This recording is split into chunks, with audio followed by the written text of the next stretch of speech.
أنا معكم على قناة جديدة هي اليوتيوب يلي مستحدثة أنا فيها متجددة حاليا.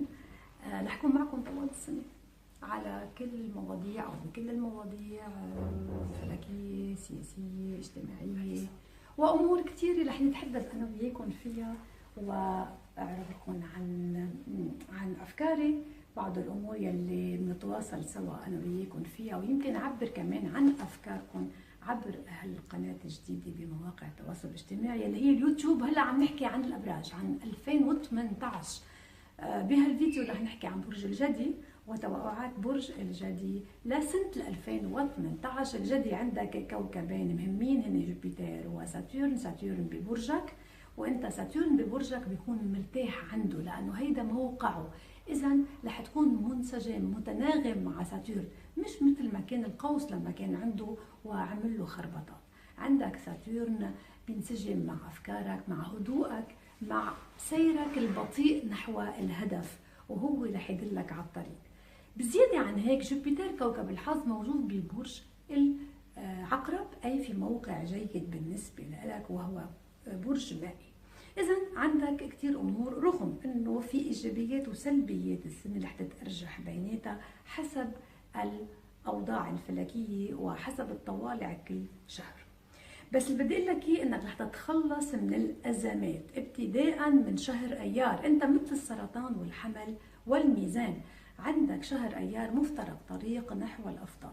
من ايار وبالطالع رح تكون فتره ممتازه لتشرين الثاني نوفمبر على الارجح، يعني كل سنه جيده بس حتى تشرين الثاني رح يكون الجو جيد جدا.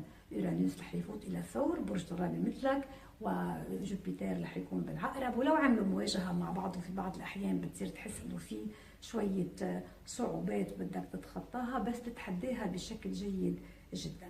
في عندك منعطف مهم وايجابي بحياتك، السنه رح ترسم مستقبلك، يعني اللي عم تعمله السنه رح يكون هو الطريق نحو السنوات المقبله. شو رح يصير معك؟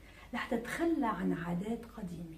مش هين على برج الجدي يتخلى عن عادات قديمة، بس السنة هيك رح يصير، ويمكن توقع على عقد مهم جدا في العمل.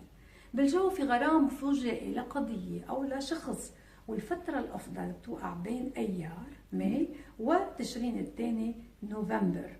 رح يكون في عندك شيء جديد، منصب، يمكن رح تتولى منصب بين أيار ماي وتشرين الثاني نوفمبر. شو أقولك، رح تروح على المجلس النيابي، مين بيعرف، يبدو هيك لانه بايام مثل ما قلنا الانتخابات بلبنان.